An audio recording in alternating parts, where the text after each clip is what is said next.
what I'm going to be doing here is just a really quick talk on the basics of making your website really interactive, right? And I have this kind of cool demo for you guys. I think people will like it. I think it's really intuitive. I don't have slides or anything because I think it's like a little bit painful to like sit through almost like a lecture, and you kind of really put in effort to listen.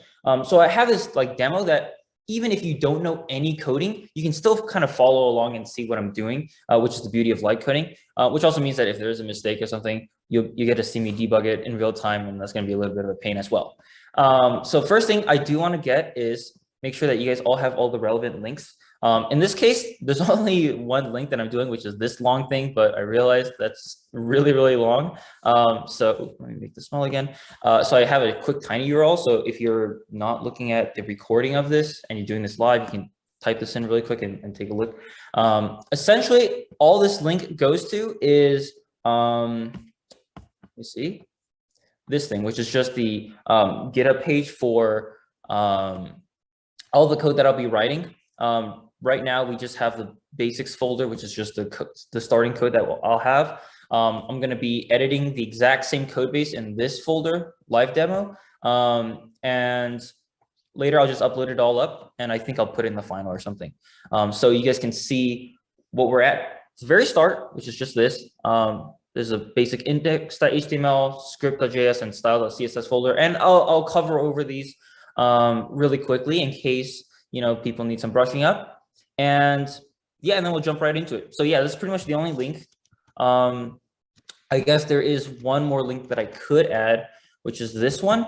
And this is just a more, I would say, advanced version of what I'm going to do today. Today, I just want to show you guys the possibilities of what we can do. And then later on, you can take a look at this. And this is a more advanced one that shows everything that we're going to be doing. So as you can already see, what I'm going to be doing is just a dark light mode theme toggler. Okay. And we're going to be actually incorporating a lot of the really important stuff that is used to make websites interactive. And in case you guys aren't familiar with what a theme switcher is, I can show you guys maybe a really quick example. So this is my website.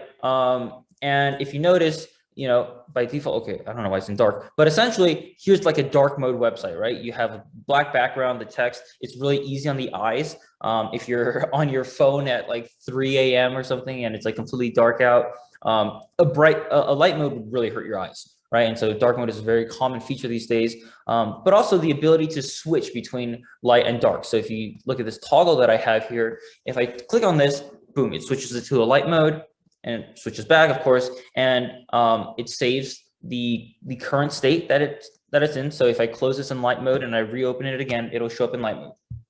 Okay, really basic stuff. And I think hopefully this is like a cool enough feature to keep you guys interested for a long amount of time. But yeah, let's just go ahead and get started, right? So I'm gonna go ahead and let's go to my next.html. So this is the bare bones website that we have, and I'm going to show you guys. Let me first actually go through how to set this up in case you guys are interested. So this code editor that I'm using is called VS Code.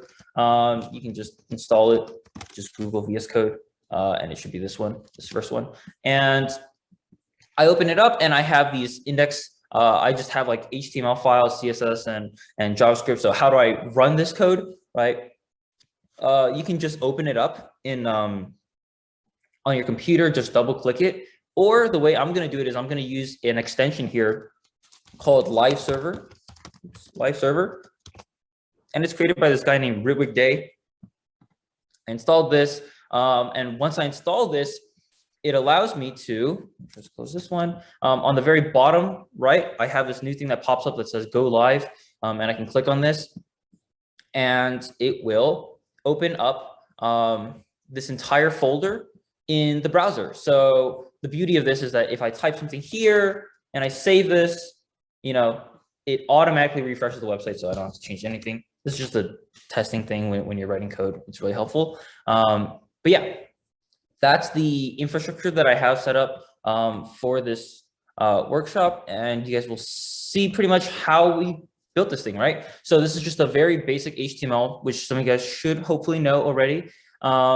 There's a head tag, there's a body tag, right? The head tag just has information about the website. It's not the actual contents of the website. So for example, the title here, right? It's called Basics of Web Dev Recap. That's going to be in the title up here. We have linking fonts, we have linking JavaScript files and linking CSS files, stuff like that. This is all information about the website. And then here inside the body tags are going to be the actual content of the website, right? So in this case, I have a button that says click me, right? I also have, some text that says the current theme is dark mode and some lorem ipsum text, which is, placeholder text, which just shows up on the screen, right? So web development is broken down into like 3 main languages, and I don't want to say languages to scare you guys. These languages all do their own thing, right? So it's not like you're learning 3 completely different languages. Each one of them they work in conjunction and they become a subset of the building blocks of web development, right? So the way I like to describe it is HTML is it describes the content and the structure of the website. Right? So what is the content? Well, we were talking about the placeholder. So like this text, right? When we write down text, boom, it shows up on the website, but also the structure, right? So for example, this text here is inside these 2 button tags. So that means that the click me is going to go inside the button rather than the left or the right. See that? And also, of course, this button comes first, this thing comes second, this thing comes third, right? And it's going to be in the same order. So that's HTML, content and structure. The next thing we have is the CSS, and the way we link a CSS is through this line right here. If you click on this, you'll see, okay, CSS is really, really basic. What does CSS do? It makes your website pretty, right? So in this case, I'm just saying to my entire website, give this a background color, a really dark background color, and then make the font color white, give it a font, and all this kind of stuff. So CSS is the one that's styling these things, right? And if you take a look really quickly, if I just comment this out, this is what the website looks like without any of that CSS, right? Except, you can kind of see the same general structure, and that's because the general structure is the HTML, right? So it still looks the same, but with the CSS, boom, it looks a lot more readable and more palatable, right? So that's CSS. And then the last language that we really use in web development is JavaScript. And JavaScript brings interactivity to our web page. In this case, I don't have anything in our JavaScript yet, but I'm going to walk you guys through it. Okay. So what are we doing here? We're trying to make a theme switcher, right? We want to turn things from light to dark, dark to light. In this case, by default, it's dark. And what I want to do is I want to have this button here. And when I click on it, it's going to make the website white. Okay, it's going to give it a light mode, and hopefully it doesn't blind my eyes. So when I click on this, right now it's doing nothing, but it should show up. So what I'm going to do, the first thing I'm going to do is I'm going to attach a function to this button, which means that when someone clicks on this button, it should do a bunch of things, right? So how do I do that?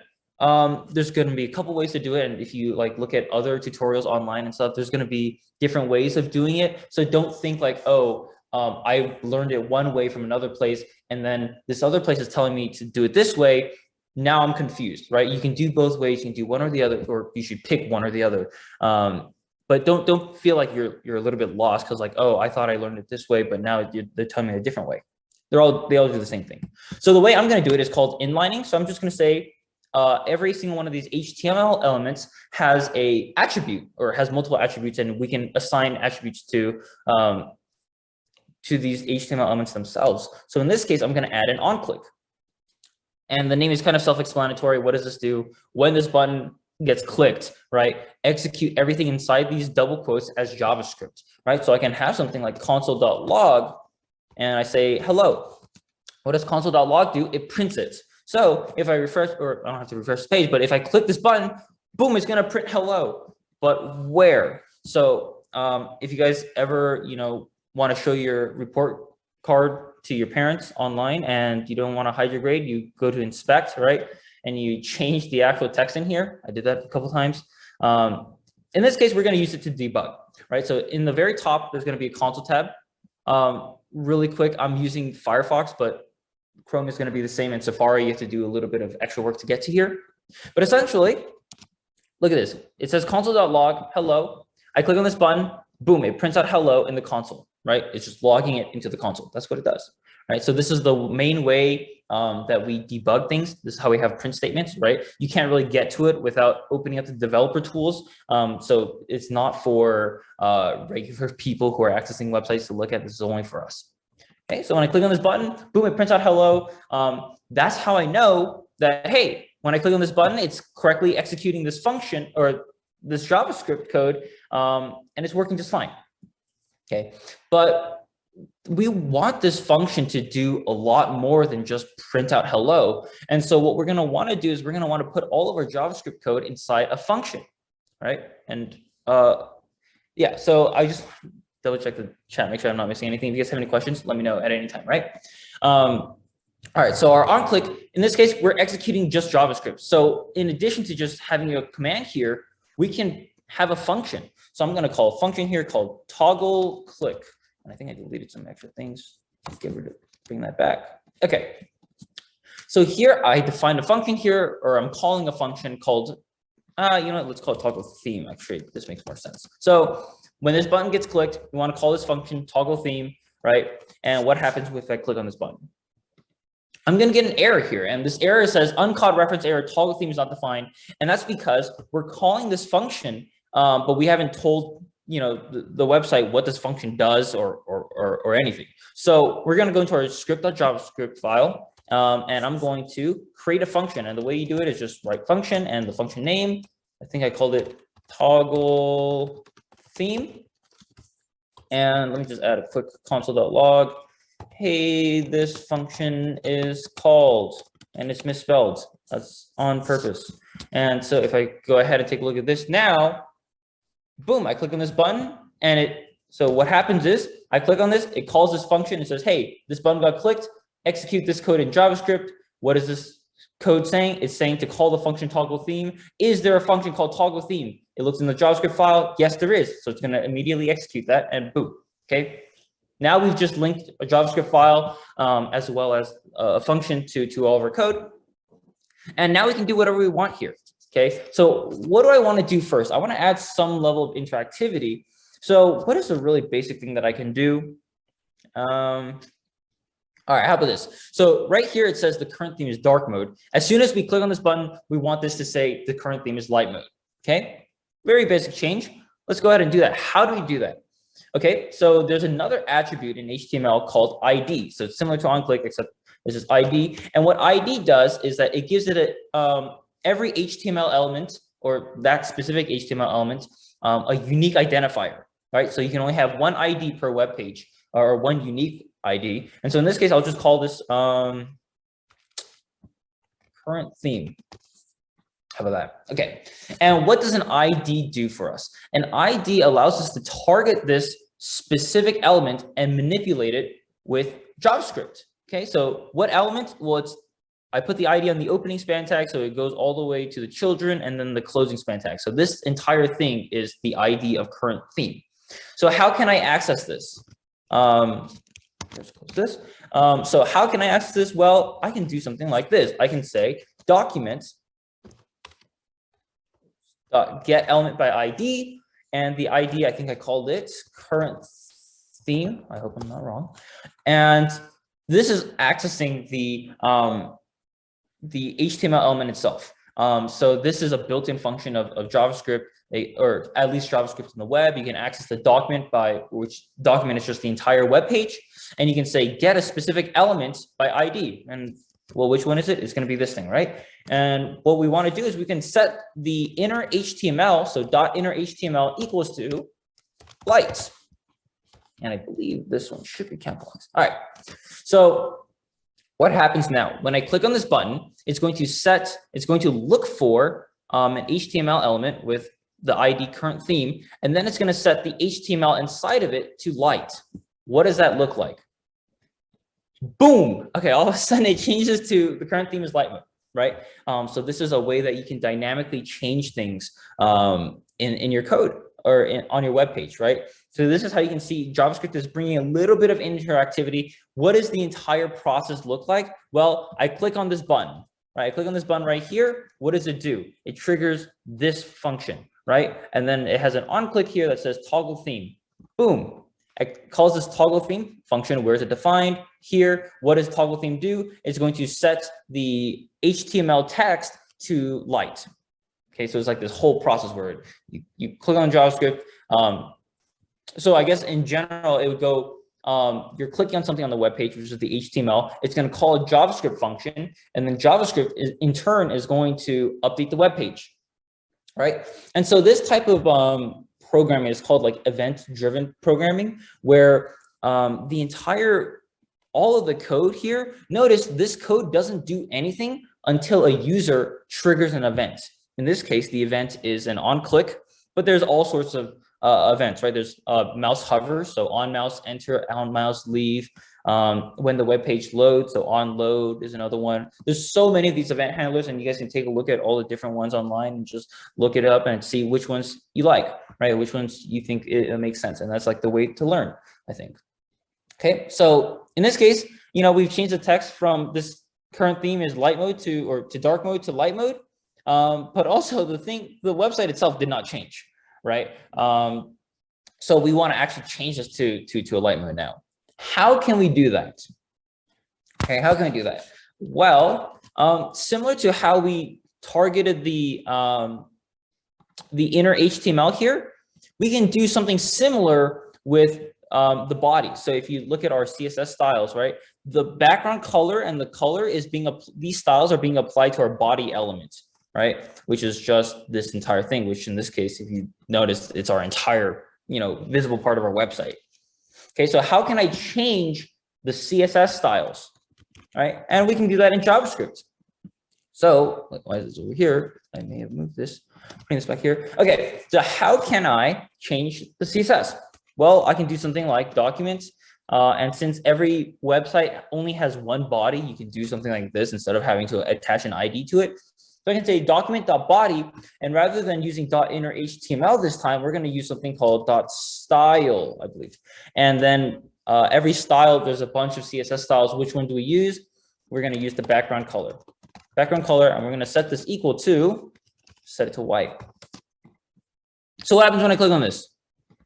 Boom, my eyes are blinded. It is completely white. But also notice one thing is that before, this text is white. So when you click on this button, the text just disappears. So we also need to change that, right? So I'm going to go ahead and duplicate this line. I'm going to set this color equal to black. So what happens now? I click on this button, boom, and now we have a really basic light mode, right? Or light mode, dark mode. And so what does this, this is really, really simple and all this. I mean, this is like what? It's really just like 2 lines of code. It's just this and that, right? It's pretty basic stuff, but it can do so much. But one thing to notice is that, if you have multiple different components, other colors and stuff that you want to change, eventually this list of things becomes very, very long, right? But we're not done just yet. What are we missing here? If I click on this, it turns it into light mode, right? If I click it again, it does not go back into dark mode. And why is that? Well, that's because this toggle theme function doesn't actually toggle. It just sets it to light mode and then it calls it a day, right? So how can we make it so that it toggles? Well, the first thing that we would need to do is we need to keep track of the current theme, right? And so how can we do that? Well, we're going to have a variable out here, and we're just going to call this current theme. Oh, this is a weird naming scheme.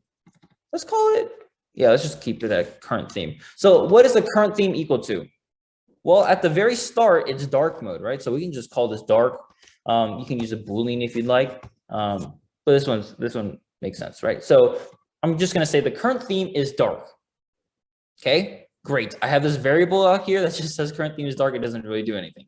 So we need to have some sort of control flow in our toggle theme function, right? Because what we're going to say is, hey, if it's currently dark, turn it to light mode.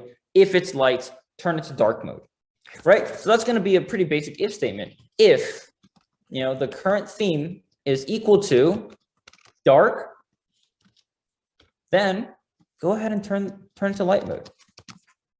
Otherwise, if, okay, we don't need to say because there's only going to be 2 themes. So we'll just put an else here and we can copy and paste pretty much the exact same thing, except change a couple lines. In this case, it's going back to dark mode. It's going back to, I believe I set the background color to the hex code 15, 15, 15, and the color is going to be white, okay, which is just the text color. All right, so what happens now? I click on this button, boom, it switches to light mode. I click it again, but still nothing is happening. So why is this?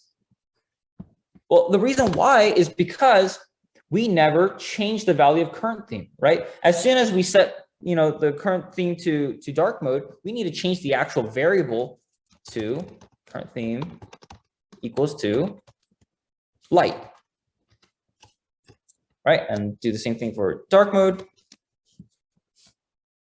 Go over here, switch this to dark, and all right, this time it should work. So let's go ahead and click this button. Boom, it switches to light mode, and we click it again. Boom, it switches to dark mode. Okay, let's get it.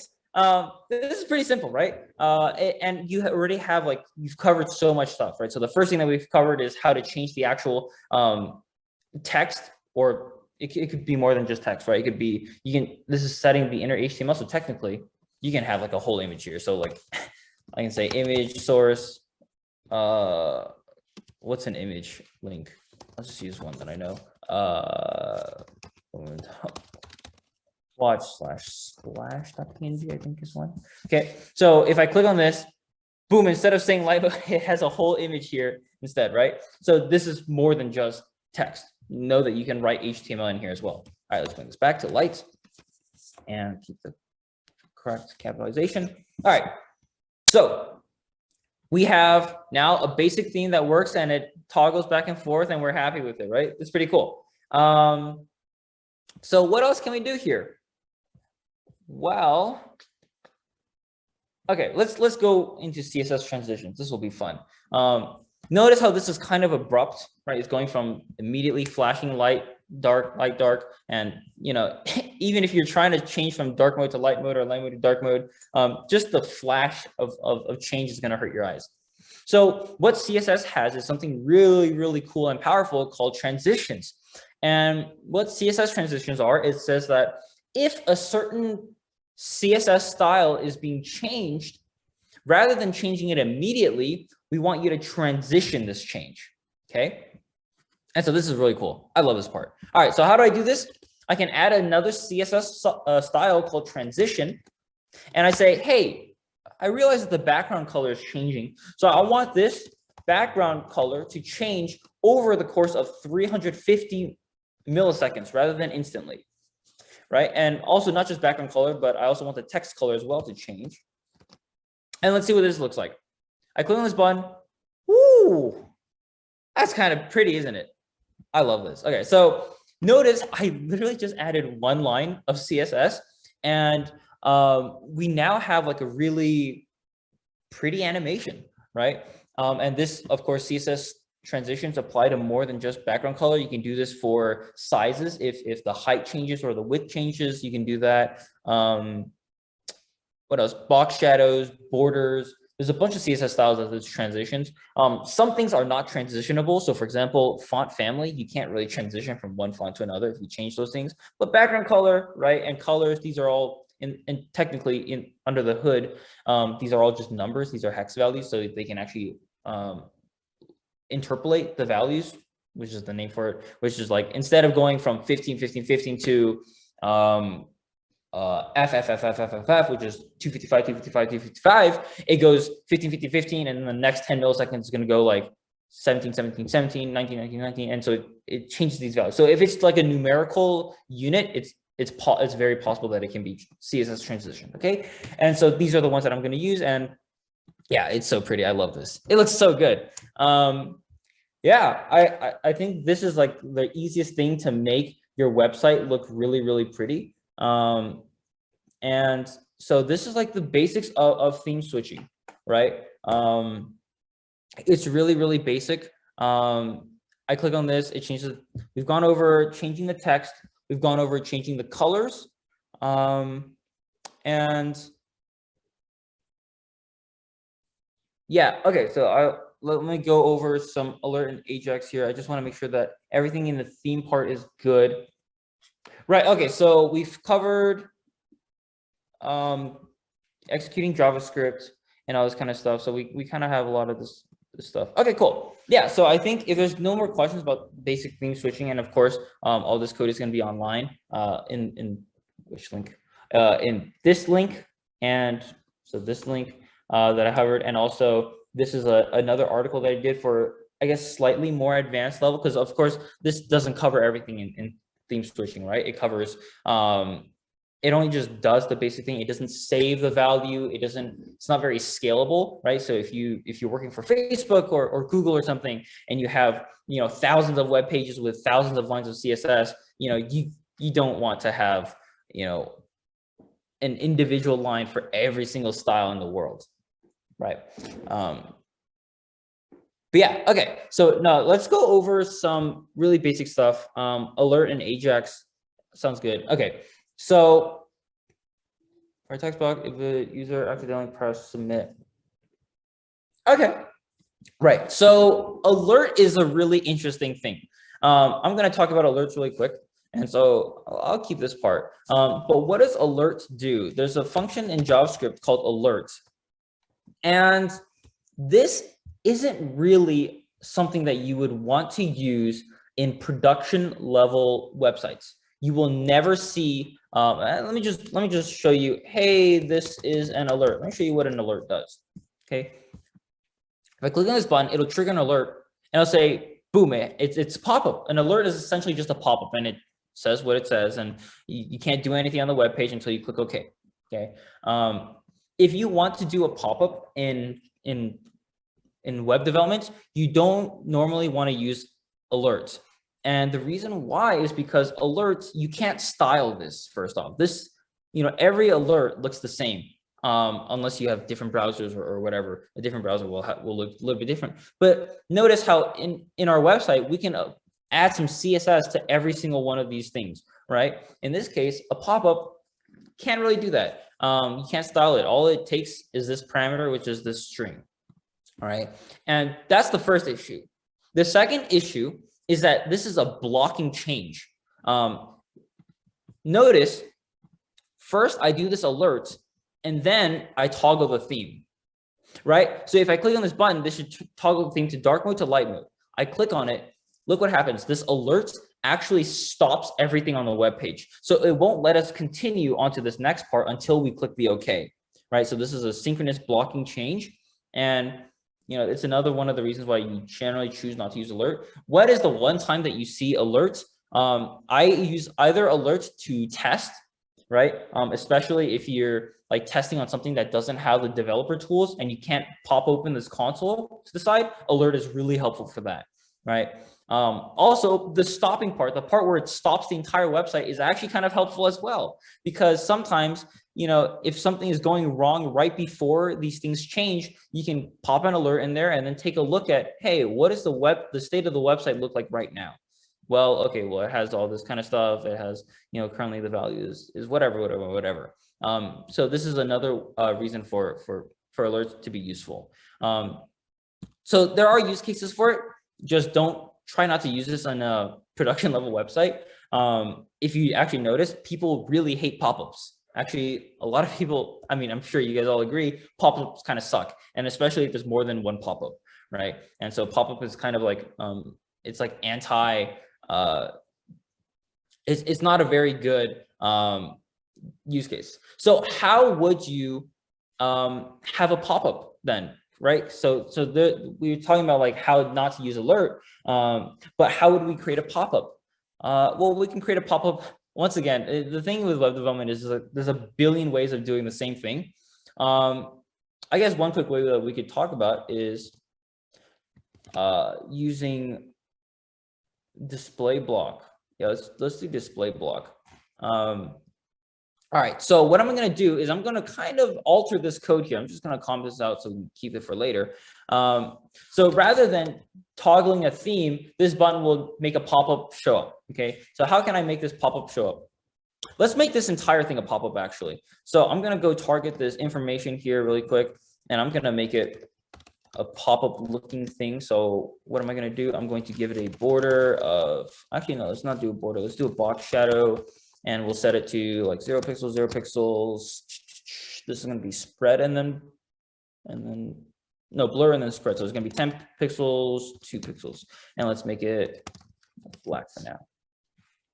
Ooh, okay, that's kind of ugly. And then let's give it a padding of like 20 pixels. And let's give it a border radius of 8 pixels. Actually, I don't even like this color. Let's make it gray or something. Can we do gray? Oh, that's too bright. That's too bright. Let's just do 444. All right, whatever. That's a little bit more palatable. All right, so now we have like this pop-up looking thing. Well, not yet. We're gonna make it disappear first. So what am I gonna do is I'm gonna attach an ID to this. I'm gonna say ID equals to, let's call it pop-up. Okay, and what am I gonna do? By default, it should have an opacity of 0. So there's a couple ways to do it. Opacity is one of them. It really depends on what your use case is. And what I'm gonna do is I'm gonna say whenever someone toggles this theme, and I'm gonna create a new variable for it, like pop-up open, right? Whether or not the pop-up is open, by default, it's gonna be false, okay? And what I'm gonna do is I'm gonna say if pop-up is currently open, then what? We wanna set it to, we wanna hide it, right? So we're gonna do document to getElementById. I'm just gonna copy this. And I called it pop-up dot style dot opacity equals to 0, and otherwise set it equal to 1. Okay, let's see how this works. All right, so notice, oh, I don't have the, okay, so one more thing that I missed, of course, is the same thing from before, which is I need to set the current pop-up open equal to false. And I think I set this one to true. I hope this is correct. It's a 50-50. All right, so we're gonna go ahead and click on this, right? If I toggle it, notice the pop-up kind of shows up, doesn't really show up. And it's actually not really a pop-up in this case. This is actually a, what's it called? It's still stuck in space. It's just making it disappear. So for example, if I put like text here, notice that text is still here, or it comes after this thing. So it's just making it disappear. So opacity is one way to do it. You can also set display equal to block, or this would be none, and display equal to block. And I also want to change the CSS really quick.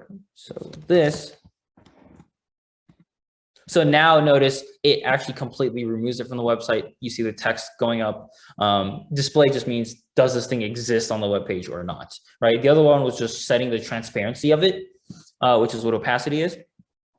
And so notice how, there's already 2 different ways of doing the same thing, which is making something show and disappear. But they have different quirks to it, right? So one of them is just making it disappear. The other one is actually removing from the web page. And this is just 2 of like the 10 ways that I can think of, right? So there's a whole bunch of ways. Most of it is just going to require is going to depend on your CSS styling. So for example, the reason why I like to choose opacity over display though really quick is, let me just comment these out. And duplicate these. So this is going to be opacity, set it equal to 0, as well as this opacity is equal to 1. So one of the reasons why I like this is because, like we learned earlier, we can do a transition on it. So transition opacity 350 milliseconds, right? And now it fades in, fades out, fades in, fades out.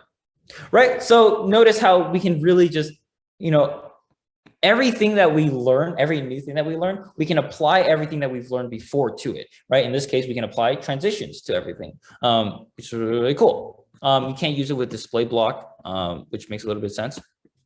But yeah, okay. Anyways, there's some, I guess this is like a little bit more on the CSS side. But if you want to have this opacity, but also want this to be an actual pop-up and take over the screen, what you can do is you can set the position equal to fixed, right? And now notice text is here, but let's say I want to like center this thing or something, so I can say like okay, so since it's a fixed positioning, I can use values like top. So I can say top is equal to like 50 view height, which is 50% of the height. And I can say the left should be 50% of the view width. So 50%. So now this is perfectly in the middle. It starts in the middle. And then I say translate, or sorry, transform, translates minus 50%, minus 50%, which just says move this object 50% of its width back and 50%. So this will perfectly center it, right? So now you kind of have like a pop-up looking thing. And of course, making this look like an actual pop-up is all dependent on CSS at this point. So I can have and even I can wrap this entire pop-up in this div here, pop this ID up higher, and let's give this a class name of like, makes sense, backdrop. Let me just make sure that this part is showing. Oh, that's because the CSS style of opacity needs to go to, I call it backdrop, something like this. All right, so what does this do? Well, I can have a position fixed as well here, top 0, left 0, height 100% of the viewport height, width 100 view width, and I can set the background color to something transparent. So yeah, RGBA 000, which is black, and then 0.5 is the alpha value, which is the transparency. And if you notice, right when I click on this button, it has like it triggers a backdrop. Oh, but one more thing is, because this thing is, okay, this is a little bit hacky. Don't look at what I'm doing. But notice when I click on this button, boom, the thing pops up, but also there's this backdrop, right? This thing behind it that kind of makes everything grayer. So this is the default way you would see what a pop-up does, right? So this is just what a pop-up does. So you can click on this and it shows up. And of course, you can still animate all of this. So you can just say transition, opacity 350 milliseconds. And just in case you guys are wondering, the order of CSS styles doesn't really matter except for like very small cases. So now we have this thing that just kind of shows up as a pop-up, right? Notice how this looks a lot better than using alerts, because we can style this. We can make this look however we want. We can put this on the top, we can put this on the right, we can put this on the bottom, we can put this wherever we want, right? So yeah, this is just a basic pop-up and stuff. And let's see. Go back to, okay. Wow, I commented out a lot of stuff. Yeah, so this was pretty much having some interactivity in response to user interaction, and you can show stuff on this website. Yeah, this is pretty open-ended. Like I have so much, there's like a lot that we could go over, but I want to make sure that everything is still palatable and not too much for people. I don't want to go super hard into some JavaScript functions. So here's let's do this. I'll go over some more CSS stuff because personally I'm a web developer. I really enjoy seeing visual stuff, and so being able to see pretty things makes me happy. And so I'll just go over some pretty basic CSS stuff that you guys can take a look at and maybe use, and then later on, if you guys have any more questions about stuff, I'll get to that. Yeah, I'll hold on to that thought about a password protected stuff for a second, because that one's a little bit more difficult to do. But yeah, okay, so let me just go over some basic CSS stuff that I guess would be pretty interesting for most people. At least I know it is for me. So we covered some basic stuff like toggling the CSS using JavaScript, but there's also a way to toggle the CSS using CSS, which might sound a little bit confusing. But what I'm going to do is I'm going to look for my button here. I'm going to give this button a class name. I'll just call it like BTN. Oh, that's kind of lame. But yeah, let's just call it btn. And I'm going to target it with using .btn, right? And this is the button. So if you look at this button here, this beautiful button that I have, I'm going to zoom in a little bit. It's kind of small, actually. So let's just make it a little bit bigger. So first, I'm going to set the font size to go to like 3 times its normal size. Oh my goodness, that's a fat button. All right, let's give it some padding. What's a good padding? 20 pixels? Oh, it's still so big. Okay. And then let's do some stuff like text transform. And let's just set it all to, not capitalized. We want to set it all to uppercase. Okay. And let's give it some letter spacing, 8 pixels. Okay, so it gives it some spaces between the letters. I mean, this looks so atrocious. So just keep in mind, I'm not trying to make this the most prettiest button in the world. I'm trying to overload it with a bunch of styles that you guys might not have heard of and would probably use later on. Because the way I see learning CSS, it's kind of like learning SAT words, if you guys are there yet. It's just vocab. It's just, you just memorize, you know, which styles do what. So for example, like I know letter spacing does this. I know border radius will, you know, if I give it a 16 pixel border radius, it'll round the corners by 16 pixels, right? And stuff like that. So I just want to introduce you guys to as many styles as I can. And God, this is going to look horrible. You know what? Let's make it even worse. Who cares? Like it already looks this bad, right? So let's just do a green background with a red text. So we got Christmas colors. Oh my Lord. And then let's go ahead and, you know, let's make this font bold. Can I do that? Okay, cool. Now it's this hurts my eyes. I'm going to try switching these around. Okay, that looks a little bit better, I think. And I'm going to give it like a border of, so there's border has a couple things. So we can have a border width, and the width is going to be like maybe 5 pixels. All right, so it's a thick border. And, you know, let's make it even thicker. Let's give it like 25 pixels. Oh, my. And then let's give it a border color. Let's give this a border color of, let's keep the Christmas theme. So let's make this green.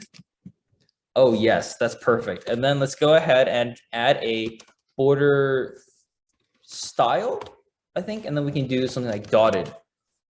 Oh, my goodness, I love it. And then we can do something called a pseudo style. Which is pseudo classes, and we can change things on hover, right? So, and we can do this in the CSS. So for example, we can do a .btn :hover, and this says when this button gets hovered, apply these styles instead. So what do I want to change? For example, letter spacing. I want to change this to be even fatter. So now when I hover over it, it's 20 pixels between every letter, right? What else can we do? We can change the background color. Let's invert them. Oh, it's gonna look so bad. All right, so let's make this green, and let's make the color here red. So now, boom! All of a sudden, it changes. It swaps the colors around, right? And also, I also need to make this border color red. Oh yeah, that's perfect. And then let's go ahead and what else can we add? We can add a box shadow too if we want. You know, let's do that later. So notice how when a mouse hovers it, it changes. Oh, I guess something that I can add is cursor. Cursor's gonna be cool. So cursor, I can pick from. If you have VS Code, it has like a bunch of things that you can select from. In this case, I'm just gonna use pointer. And if you notice, I'm not sure if you can actually see my cursor, but if I hover over this, my cursor changes from a triangle default select cursor to a hand select thing. Okay, so I can click on this. Oh my goodness, this looks horrible. Let me go ahead and click on this again. Okay, so notice how the styles are being applied, and when I on a hover, right? So it has a different set of styles. We can once again use the thing we learned earlier with transition. We can transition all of these things because they all have numbers. So what do I want to transition here? I want to transition the background color, and let's make it take super long. Let's make it take 2 seconds or something. Let's also change the color so it takes 2 seconds to change, and also the border color as well. 2 seconds. All right, cool. So now over the course of 2 seconds, notice how it changes from, oh my God, it goes through some ugly brown in the middle. Oh, it looks so bad. I love it. All right, so now we've changed colors, and we know we could change colors for a while now, right? So let's go ahead and change something that's not a color. let's go ahead and change the letter spacing, which is something that you can do. And you can use this to make pretty cool stuff, I think. Obviously not in this case, because right now it looks atrocious, but now you can see that the letters expand at a transitioned rate, right? They have intermediate values that kind of animate it to get bigger. So this is a way for you to animate space between letters, right? You can do this. In this button, it doesn't look very impressive, but there are ways to make it actually look good. You can make the font really small and give it a larger letter spacing and center it. That usually looks pretty good. But yeah, so this is like one of the, so one thing that you might notice is that the border style doesn't, like, it's adding more dots. There's not really a good way to animate that, so that it doesn't support that, right? But yeah, so now we have some it looks so ugly. But yeah, so this is like a way that you can have all of these styles. You don't want to, for everything, you don't want to have like every single style in the world, but you know, you can have a bunch of styles, just showing you what you guys can have, right? You can also animate padding as well. So for example, if I want to set this padding to be even fatter, right? I can give this like a padding of 40 pixels here, and I can take, you know, 2 seconds to switch the padding, and now you'll see it also expands vertically over 2 seconds, right? And so, of course, these things are all, they don't all have to be 2 seconds. You can make some things quick, like 15 milliseconds, so the color will change really quickly. It actually kind of flashes in a little bit because it's so fast. But let me go ahead and change all these to a more reasonable time, so 350 milliseconds, right? Let's not do that. So yeah, so this is just like basic CSS styling. There was something that I did want to, one CSS style that I wanted to cover, but I just forgot. But yeah, so this is one of the things. Oh, this is a good point, Julie, that just brought up to me. Yeah, so there is a way for you to hover. When you hover over something, an underline shows from left to right. Yeah, let's, in our remaining time, let's see if we can do that. And there's so many different ways of doing everything. This is probably the most common way. So I'm going to give it a class name of, and technically this should be a link. Let's just change this to a link. So I'm going to, this link goes to, let's just make it go to my website. Yeah, dev, and we'll just call this like link or something because we don't really care. My site, exclamation mark. All right, cool. This is my link here. And what I want to do is I want to style this a little bit. I want to say, so if you want a really basic, really basic way of animating link covers, you can do something like border bottom 2 pixels solid. I don't know why I keep using green today.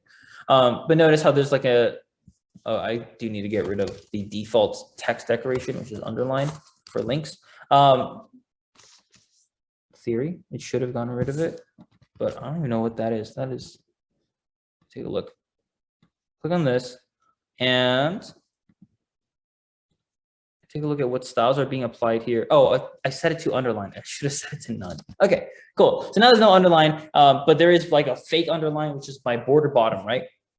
And so one way that you can animate really basic stuff. So when I say on hover, I can make this by default, the color transparent, and then set the border bottom color to become green. I think this animates, right? Let me double check. Oh, it doesn't. So I'm gonna have to use like an actual transparent 3, 4, 5, 6, 7, 8. That.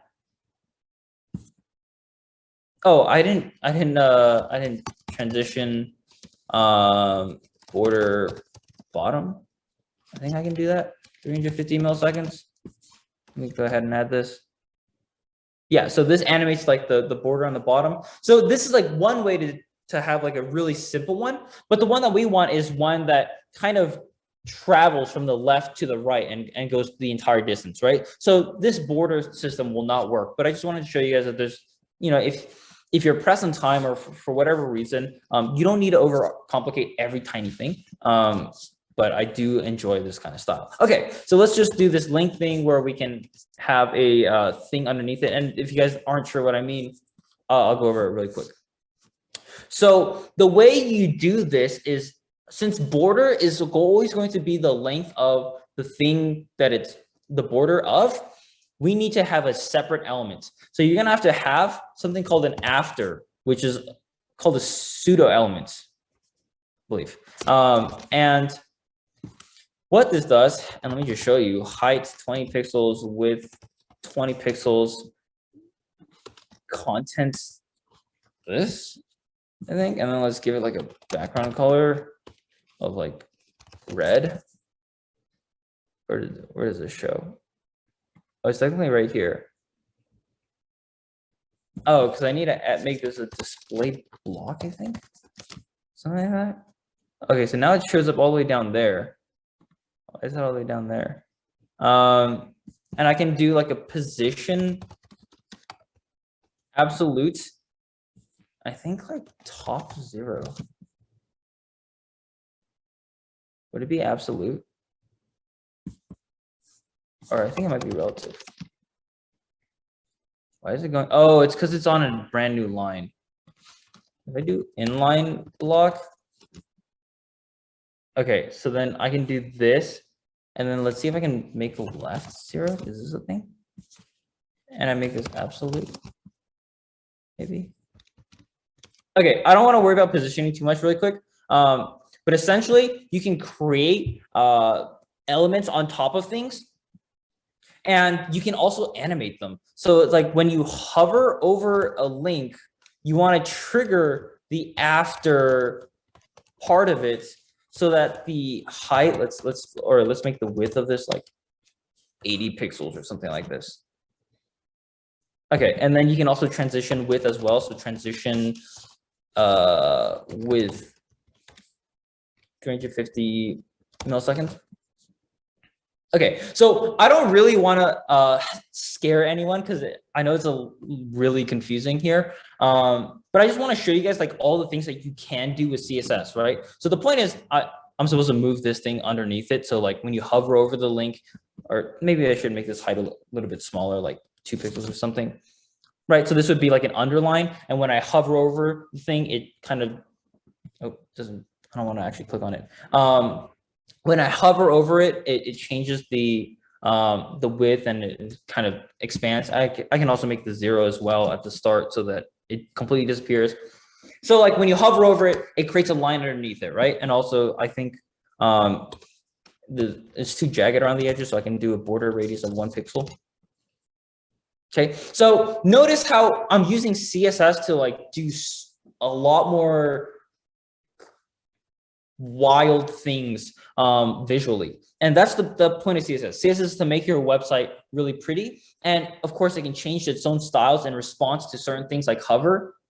There's also one for like active and focused. So for example, this link, I've clicked on this link before, so it shows a purple link rather than the default blue one, right? So that would be visited. There's one like, so for example, if a link has been visited, I think it's this, visited, then you can set the color to, let's do something new. Let's do blue or something. Okay, so if it's been visited, it's, oh, that's actually a horrible idea because let's do violet. All right, so if I visited a website, right, it goes to that. Otherwise, if I haven't, right, so I can create another link, and let's just say this goes to something else.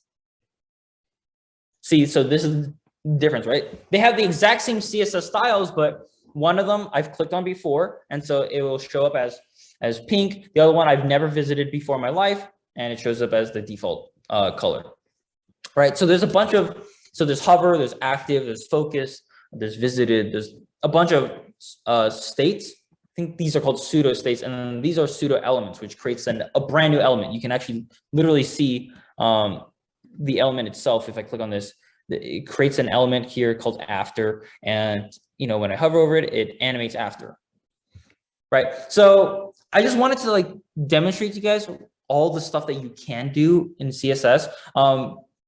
With these basics, you can actually pretty much create every single website yourself. And so what a lot of people ask me is like, they realize like, hey, I figured out, I can come up with all of these things off the top of my head, right? If you notice, I didn't actually even like look up any styles or any of this stuff. Also, if you look at the code that I have, this is all live coding. It's not off of any script or anything. So like, how do I just have all of this, knowledge in my head? And I would say, and from everyone that I've talked to, that we all agree on the same thing, which is just practice, right? The best way to get good at this is to just do projects over and over and over again. Go to hackathons, go to, hackathons are just an excuse for you to do work, but you can do work whenever you want, right? You can just sit down, you're like, hey, I have this idea. I want to make this website. Go ahead and execute it. Try and do it, right? And when you're in the process of it, you're like, okay, you get stuck somewhere like, hey, I have this idea for, styling something. I don't know how to do it. Then you can Google it and just be like, okay, how do I change the background color of my button, right? And this way of learning it this is how you can figure out what you need to learn, which is like the biggest issue for people, right? Which is like, how do I know what I'm missing, right? You don't know what you don't know. And the best way to find out what you don't know is to actually try and do a project yourself. And then, you'll have an idea of what you want to do. And then you just search it up and figure out how to do that. Okay. I think I'm done for the content for today. I think I've gone through a lot of stuff. Once again, I'll show you guys this link one more time. This is the code. I'm going to update the code with whatever I just put out here. This looks ugly. But whatever code I have here, I'm going to push that onto this link here, and you can take a look at this. This link is for, if you guys are more advanced, I wrote a whole write-up on like a reasonably good way to have a theming style system. And, it goes through all of and this uses something called CSS variables, which you manipulate with JavaScript and all that kind of stuff. So it's a little bit more advanced. The way we did it was kind of hard-coded. But I just wanted to show you guys a proof of concept, just to let you guys know what is possible, right? And hopefully, you guys are a little bit inspired to, learn a little bit on your own and try and figure out how to make really pretty websites. Okay. If you guys have any questions or anything, if you guys want to get in touch with me, you can go on my website. My website has a bunch of my links. You can just contact me whenever. If you have any questions, I love to help out. In fact, literally this weekend, I had another hackathon that I've been mentoring for. But yeah, if there's no questions, I think we're good. If you guys do have any questions, let me know. Oh yeah, I can just put these links in the chat. That's really smart. So here is, let me make sure I'm sending this to everyone. This is the code. And this is the tutorial for making a theme switcher, which is, you're going to see that they're completely different from what I did today. And that's just because this one is just, I think, easier to digest this way. And it's a lot simpler. So that's that. And yeah, this is just something with like a radius.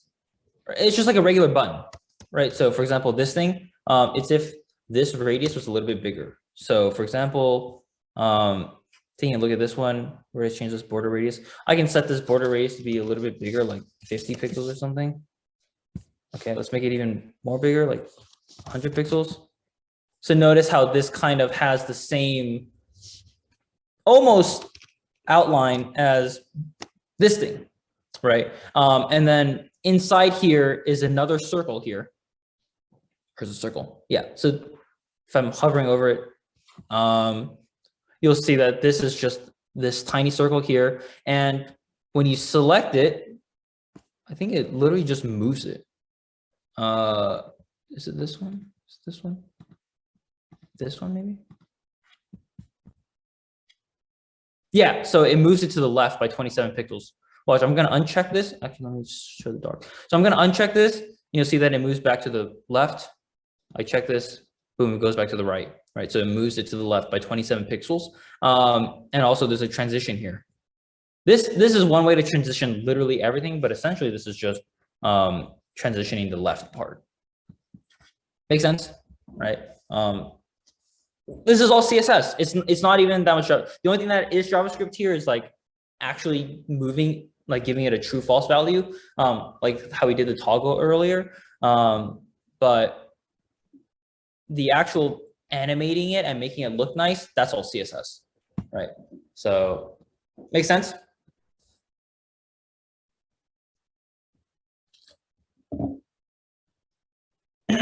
Anything else?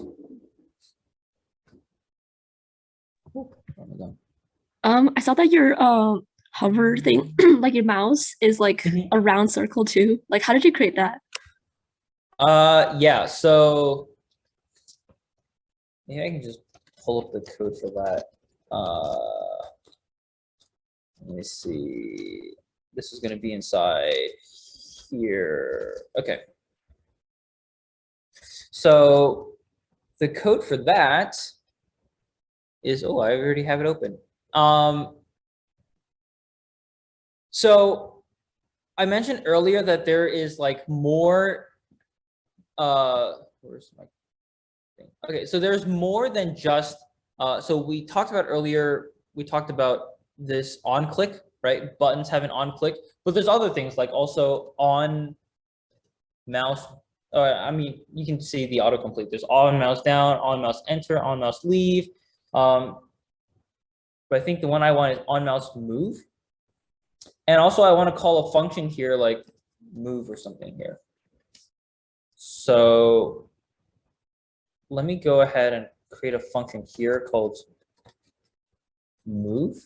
I think this, let me double check. I'm actually not sure off the top of my head. So we'll see. If I close this, go back here, go to my console. Oh, it's on the button. Right, is it on the button? Okay, so this is undefined, so I need to pass in the events into here. Huh? This how? Okay, yeah. Actually, you know, I'm gonna move this over to the whole web page. So this is the way I do it. So essentially, every single one of these events, like on click, on mouse move, they all pass in a variable called events, which is essentially information about the specific event that was happening. In this case, I have an event on mouse move. So whenever the mouse moves, it'll trigger that function. And in this case, look at what it's doing. It'll tell you all the information about it. So for example, how much it moved in the X direction, how much it moved in the Y direction.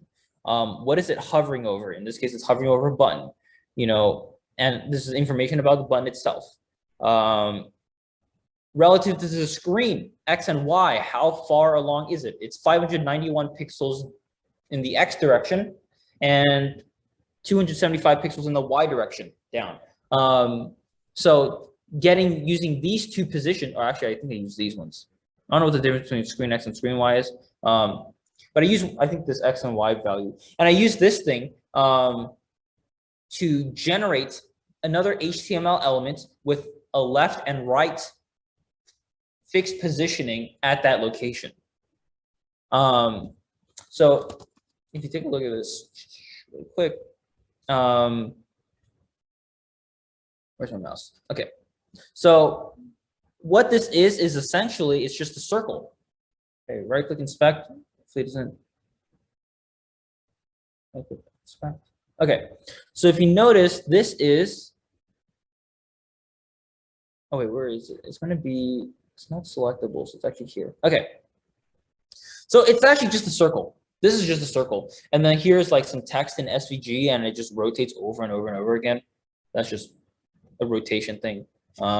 It's a CSS animation. There's two main ways to do animations in CSS. First one is keyframes, which is this thing, this animation, and the other one is transitions. I use a combination of both, but essentially, yeah, this is just rotating it, and this is just a circle.